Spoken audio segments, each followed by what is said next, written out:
네, 오늘 특세 일곱째 날 나오신 여러분 주님의 이름으로 환영하고 축복합니다.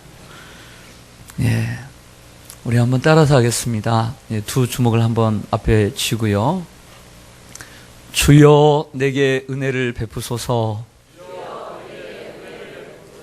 주여 내게 은혜를 베푸소서. 주여 내게 은혜를 베푸소서. 할렐루야. 시편을 계속 읽다 보니까 자주 발견하는 단어가 주여 내게 은혜를 베푸소서. 네, 오늘 본문에도 나오고 있습니다. 지금은 하나님의 은혜가 우리에게 필요한 때입니다. 시편 31편은 다윗이 사울에게 도망을 다닐 때 쓰여진 시편으로 잘 알려져 있습니다. 당시 다윗은 유다 광야 속으로 들어가 이 동굴에서 저 동굴로, 그리고 이 산에서 저 산으로 도망을 다니고 있었습니다. 사울의 손이 다윗을 잡으려 할 때 다윗은 그 사울의 손보다 더 크고 강하신 하나님의 손을 붙들었습니다. 우리 그리스도인들이 여러 가지 시험과 고난을 당할 때 놓쳐서는 안 되는 것이 있습니다. 그것은 하나님의 손을 의지하는 것입니다. 우리가 어떻게 하나님의 손을 의지할 수 있을까요? 오늘 다윗을 통해서 배워보고자 합니다. 우리가 인생을 살면서 여러 가지 시험과 고난을 당할 때 우리 그리스도인들이 기억해야 할 것, 다윗이 잡았던 것, 그것이 무엇이었을까를 생각해 봅니다. 먼저 우리 그리스도인들이 시험과 고난과 환난 속에, 혹 여러분들이 현재 시험과 곤란과 환난 속에 계시지 않습니까? 근심 속에 계시지 않습니까? 그러면 여러분들에게 지금 꼭 필요한 것이 있습니다. 그것은 믿음입니다. 따라서 하겠습니다. 믿음. 15절을 보겠습니다. 15절. 나의 앞날이 주의 어디에 있사오니, 주의 손에 있사오니, 내 원수들과 나를 핍박하는 자들의 손에서 나를 건져 주소서. 28장에서도 우리가 손에 세 가지 손을 우리가 배웠던 것처럼 오늘 본문 속에도 손이 등장합니다. 나의 앞날이 주의 손에 있다고 고백합니다. 자, 이 본문은 그전 성경에서는 어떻게 번역이 된 성경이냐면 내 시대가 주의 손에 있사오니 라고 멋지게 번역된 성경 구절이었어요. 근데 이 내 시대가 주의 손에 있습니다 라고 하는 이 고백을 새로운 개역 개정에서는 나의 앞날이 주의 손에 있습니다 라고 번역을 풀어서 쓰고 있습니다.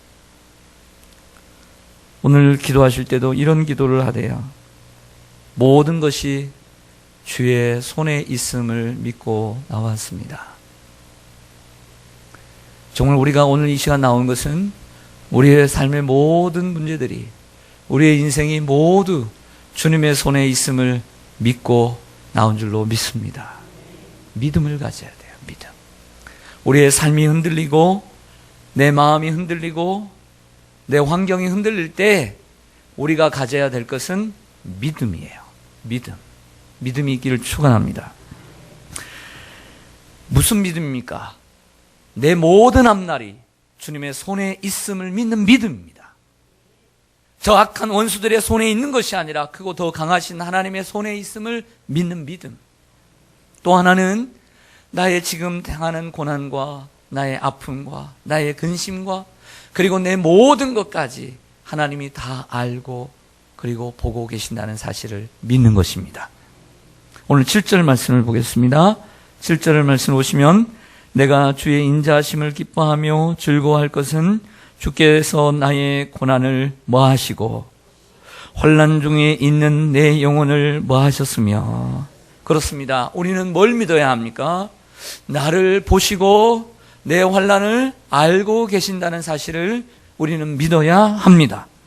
하나님은 여러분이 고민하는 것, 걱정하는 것, 아파하는 것, 속상해하는 것, 불안해하는 것, 두려워하는 것 모두를 알고 계십니다. 다시요. 여러분이 고민하는 것, 걱정하는 것, 아파하는 것, 속상해하는 것, 불안해하는 것, 두려워하는 것 모두를 알고 계십니다. 하나님은 여러분의 앉고 일어섬을 알고 계시며 그리고 여러분의 생각까지 밝히 아십니다. 그 믿음을 갖고 사시기를 축원합니다. 시험과 고난이 왔을 때 우리 그리스도인들이 가져야 하는 것, 다윗이 이 고난 속에서, 이 광야 속에서 무엇을 붙잡았는가? 또 하나는 기도입니다. 기도. 여러분, 우리의 앞날이 주님의 손에 있음을 여러분 믿으십니까? 여러분들의 앞날이 주님의 손에 있음을 믿으십니까? 믿는다면 우리가 어떻게 해야 합니까? 나의 인생을 주님의 손에 맡겨야 합니다. 정말 믿는다면 맡겨야 합니다. 무엇으로 맡깁니까? 기도로 맡겨야 합니다. 정말 내 앞날이 주님의 손에 있음을 믿는다면 지금 내가 해야 할 것은 기도로서 주님께, 주님의 손에 내 인생을 맡겨야 하는 것입니다. 당장 내 안에 있는 문제들, 걱정 근심하는 것들, 불안해하는 것들, 속상한 것들 주님께 맡기는 것입니다. 다윗이 그렇게 오늘 살았습니다. 5절을 보시겠습니다. 5절 말씀 보시면 내가 나의 영혼을 주의 손에 부탁하나이다. 그렇습니다. 내 삶이 주님의 손에 있음을 믿는다면 이처럼 다윗처럼 내 영혼을 주님의 손에 부탁해야 합니다. 진리의 하나님 여호와여 나를 속량하셨나이다. 아멘. 여러분, 이 말씀은 예수님께서 십자가를 지실 때 하신 7말씀 가운데 한 말씀입니다. 그래서 오늘 이 말씀을 인용하시고 그리고 이 말씀을 하셨다라고 볼 수가 있습니다. 아버지, 내 영혼을 아버지의 손에 부탁하나이다 하시면서 운명하셨습니다. 성도는 기도를 잊지 말아야 될 줄로 믿습니다. 1절과 2절로 가보실까요? 여호와여 내가 주께 피하오니 나를 영원히 부끄럽게 하지 마시고 주의 공의로 나를 건지소서. 내게 귀를 기울여. 귀를 기울였다는 것은 우리가 말로서 기도했다는 거죠. 속히 건지시고 내게 견고한 바위와 구원하는 산성이 되소서. 할렐루야. 시편을 읽으면서 자주 발견하는 단어는 피한다는 단어, 은혜를 베푸소서라고 하는 단어죠. 피하는 것, 주님께 피하는 것. 주님 내게 귀를 기울이시고 주님 나의 반석이 되어주시고 나의 산성이 되어주소서. 이 역한 환경 가운데서 주님께서 나의 반석, 나의 산성이 되어달라고 기도하고 있습니다.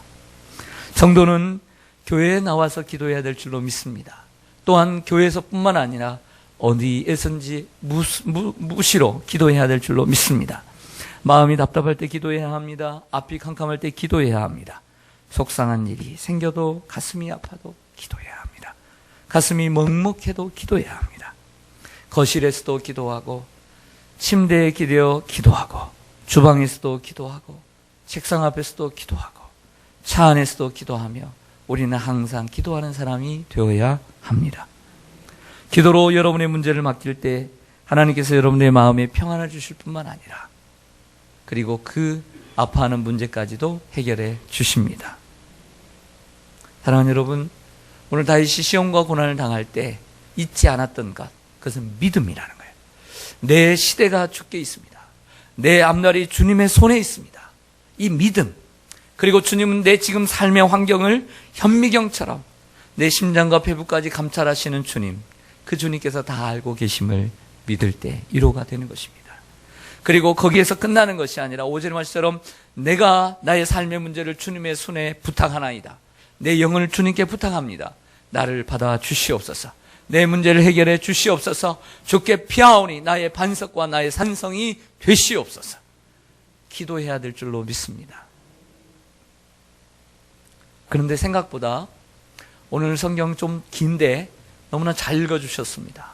간절하게 읽어주셨는데 그 간절한 마음처럼 그냥 읽기만 해도 우리의 마음이 떨리는 것처럼 다윗의 상황은 생각보다 열악하고 비관적이고 그리고 절망적입니다. 다윗의 현실은 너무 어둡고 캄캄합니다. 사방으로 우겨쌈을 당한다는 고린도후서 4장의 말씀처럼 우겨쌈을 단순히 당하는 것이 아니라 그의 고백을 들어보면 그는 사방으로 두려움을 당하고 있다고 얘기합니다. 사방으로 두려움을 당하고 있다. 9절과 10절을 좀 보시겠습니다. 많은 구절이 있지만 9절과 10절을 보시면 여호와여 내가 고통 중에 있사오니 내게 은혜를 베푸소서. 내가 무엇 때문에 근심, 여러분 근심이라는 게 얼마나 무서운가를 설명할게요. 근심 때문에 눈이 쇠해지고 영혼이 쇠하고 몸이 쇠하였나이다. 내 일생을 슬픔으로 보내며 나의 연수를 탄식으로 보내며 내 기력이 나의 죄악 때문에 약하여지며 나의 뼈가 쇠하도 소이다 라고 했습니다. 여러분, 근심이라는 게 얼마나 무서운, 근심이라는 게요, 잠을 못 자게 해요. 그러니까 잠을 못 자면 눈이 쇠하고 마음이 쇠하고요, 이 기력이 쇠하게 되는 거예요. 그리고 뼈가 쇠해요. 뼈가 쇠하니까 건강이 안 되는 거예요. 건강이 회복이 안 되는 거예요. 그리고 잠을 많이 못 자다 보면 마음에 불안이 와요. 불안 증세가 나타나는 것은 내가 잠을 잘 자는지 밥을 잘 먹는지를 먼저 체크를 해봐야 돼요. 불안 증세는 잠을 잘 못 자고 그리고 밥을 잘 못 먹어서 그럴 수 있고요. 그리고 근심 때문에 그럴 수가 있는 거예요. 그 사람이 잠을 푹 자도록 해야 돼요. 잘 먹고. 여러분, 이처럼 근심이라는 것은 대단히 무서운 것입니다. 그리고 정신적인 분열까지 가져올 수 있는 것입니다. 다윗은 오랫동안 슬픔과 탄식으로 보내다 보니까 기력이 쇠하여지고 뼈까지 쇠하여졌습니다. 오늘 설교의 제목처럼 그의 인생은 쇠한 인생이었습니다. 11절에서 13절을 보니까 다윗이 고난을 겪은 이유를 기록하고 있는데, 그 가장 큰 고난의 이유는 사울왕이 다윗에게 거짓말을 만들어서 다윗을 모략했기 때문입니다. 신하들을 그리고 장수들을 불러다 놓고 이렇게 얘기합니다. 다윗이 얼마나 나쁜 놈인지 아느냐고. 그러면서 다윗이 하지 않은 말을 하고 다윗에게 없는 생각을 이야기함으로써 거짓을 했습니다. 그리고 거짓을 불어넣었습니다. 중상 모략을 하였습니다. 그것을 사실로 믿고 그 소문을 퍼뜨렸습니다. 이스라엘 온 지역에 그 소문이 퍼졌습니다. 그 일로 인해서 더욱더 근심이 쌓였다라고 고백하고 있는 것입니다. 여러분들, 누군가가 여러분에게 중상모략을 할 때, 거짓이 난무할 때 여러분, 우리가 할 수 있는 것은 무엇일까요? 아무것도 없습니다. 어떻게 해야 될까요? 그리고 다윗은 어떻게 했을까요? 오늘 14절을 보겠습니다. 14절. 이렇게 하시기를 바랍니다. 14절 시작. 여호와여, 그러하여도 나는 주께 의지하고 말하기를 주는 내 하나님이시라 하였나이다. 아멘. 여호와여, 그러하여도. 저렇게 사람들이 중상모략을 하고 내가 하지 않은 말, 내 생각이 없는 말을 저렇게 사람들이 퍼뜨려도 나는 그러하여도 나는 주님을 의지하리이다. 그리고 하나님은 여전히 나의 하나님이 되시리이다. 우리가 하나님 말씀대로만 살면 얼마나 좋을까요?